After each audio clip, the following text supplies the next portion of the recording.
Harus diakui dalam kurun waktu kurang lebih 2 tahun terakhir, progres Timnas Indonesia memang benar-benar sangat membanggakan.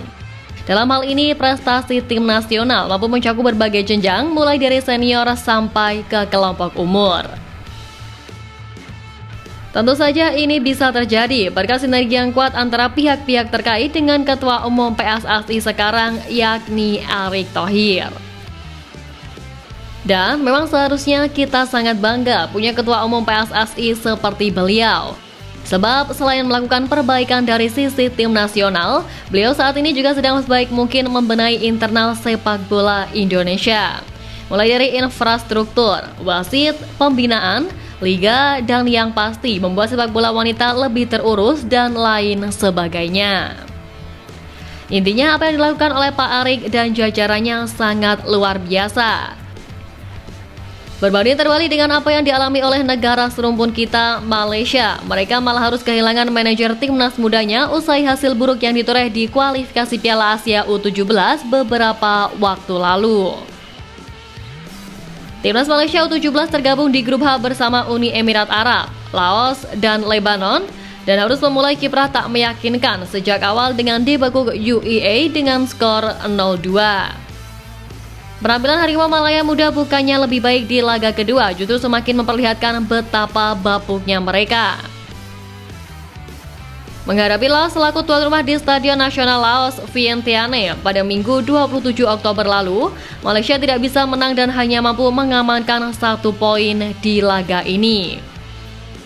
Bagi Malaysia, hal ini tentu merupakan aib sebab mereka sebagai tim yang pernah merengkuh 2 kali juara Piala AFF U17 justru harus gagal lolos ke Piala Asia U17 edisi ini.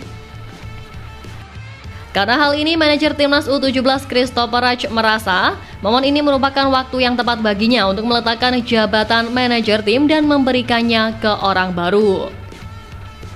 Hal ini disampaikan oleh Christopher Raj lewat tulisan panjang yang diunggah pada akun Instagram pribadinya usai Malaysia dipastikan gagal lolos.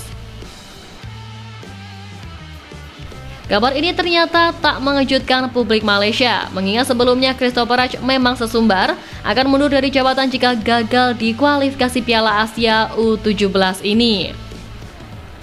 Meski begitu, Christopher Raj tetap akan berada di lingkungan sepak bola Malaysia mengingat statusnya juga sebagai Exco Komunikasi dan Media dari FAM. Kegagalan Malaysia lolos di ajang bergengsi ini tak hanya membuat sang manajer mundur dari jabatannya, publik negeri jiran juga sangat tak terima dengan hasil yang mereka nilai terburuk ini. Para supporter uring-uringan apalagi mengetahui tim asuhan Javier Ribera yang tak berdaya menghadapi rekan sekonfederasi yang levelnya di bawah mereka, yakni Timnas Laos U17. Hasil imbang melawan Laos yang tak cukup bagi Malaysia untuk berjuang memperebutkan tiket putaran final lewat jalur runner-up terbaik jelas memicu kekecewaan publik. Malaysia duduk di peringkat ke-9 klasemen akhir runner-up terbaik dengan koleksi 1 poin, sekaligus membuat skuad Harimau Malaya Muda tereliminasi. Hasil buruk ini pun juga makin memalukan lagi sebab mereka juga harus mengakui bahwa saat ini telah kalah level dengan timnas Indonesia.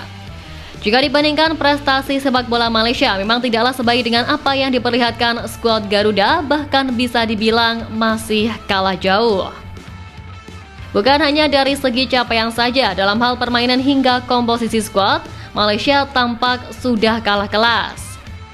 Sebagaimana misal dalam hal capaian, timnas Malaysia mulai dari level U16, U17, U20 hingga senior, tengah berada dalam situasi krisis prestasi berbeda dengan Indonesia. Harimau Malaya terlihat tidak mampu menunjukkan performa terbaik yang berujung pada hasil buruk akhir-akhir ini. Di Piala Asia 2023 lalu, Malaysia level senior juga hanya menjadi juru kunci klasemen dengan raihan 1 poin. Sementara skuad Garuda mampu menembus fase gugur 16 besar sebelum dihentikan Australia. Tim Harimau Malaya pun harus mengubur impiannya untuk bisa tampil di Piala Asia U20, juga berbeda dengan tim Garuda yang mampu melewati hadangan lawan-lawannya serta lolos ke babak utama. Dalam beberapa pertemuan terakhir pun Malaysia juga menderita beberapa kekalahan saat bertemu dengan tim Garuda di beberapa ajang. Malaysia disingkirkan timnas Indonesia di semifinal dengan skor 1-0. Melihat perbandingan mencolok tersebut, tak salah jika Malaysia menganggap timnas Indonesia kini bukan levelnya lagi untuk sementara waktu. Perbedaan level ini juga diperkuat dengan pandangan dari pengamat sepak bola ternama Malaysia, yakni Raja Isa Raja Akramsyah, yang menilai bahwa Indonesia saat ini telah menjadi salah satu kekuatan di benua Asia. Jika menilik kiprah Garuda Asia di ajang kualifikasi Piala Asia U17 kemarin, sebagai seorang pelatih, Raja Isa bisa merasakan beratnya tekanan yang dirasakan Nova Arianto dan para pemain muda Indonesia. Menurut mantan pelatih Persipura itu, pertandingan sepak bola ibarat pergi ke medan perang. Dibutuhkan taktik jitu, bahkan pengorbanan untuk meraih hasil terbaik. Dan dengan lolosnya timnas Indonesia U17 ke ajang bergengsi level Asia itu, ia menilai bahwa ini membuktikan Indonesia telah menjadi kebanggaan sebab menambah tim sebagai wakil dari ASEAN. Dominasi Indonesia dalam beberapa waktu terakhir juga membuat Raja Isa takjub dengan status Indonesia yang sangat dihormati dan mulai diperhitungkan di Asia bahkan dunia.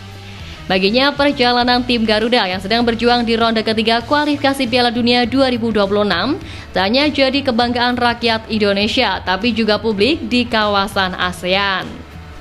Karena Raja Isa merupakan warga negara Malaysia, dia merasa bisa bicara lebih objektif.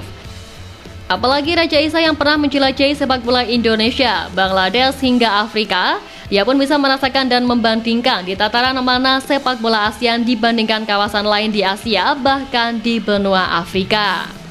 Tentu penilaian ini kian membuktikan bahwa sepak bola tanah air memang telah menemui titik yang tepat. Dengan target-target yang lebih tinggi, harapannya seluruh tim nasional di berbagai usia mampu memberikan usaha terbaiknya demi terus meningkatkan level dari sepak bola Indonesia sendiri. Apalagi untuk tim muda seperti timnas U17 yang telah diberi target lolos ke Piala Dunia, mereka diharapkan bisa menampilkan yang terbaik dan terus berbenah demi lambang Garuda di dada.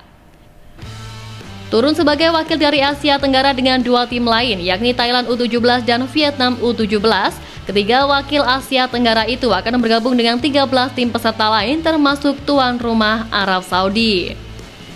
Nantinya seluruh tim tersebut akan diundi ke dalam 4 grup yang masing-masing berisi 4 tim, yang mana sebelum pengundian Konfederasi Sepak Bola Asia telah membagi tim-tim peserta ke dalam 4 pot. Pembagian pot tersebut dibuat berdasarkan performa di putaran final dan kualifikasi Piala Asia U17 2023. Menurut jadwal Piala Asia U17 2025 akan berlangsung mulai 3 April tahun depan. Turnamen tersebut sekaligus akan menjadi ajang kualifikasi untuk Piala Dunia U17 2025 di Qatar, yang mana sebelumnya FIFA melakukan perubahan dengan menambah jumlah tim peserta Piala Dunia menjadi 48. Oleh karena itu, jatah untuk perwakilan AFC akan bertambah dari 4 menjadi 8 tim.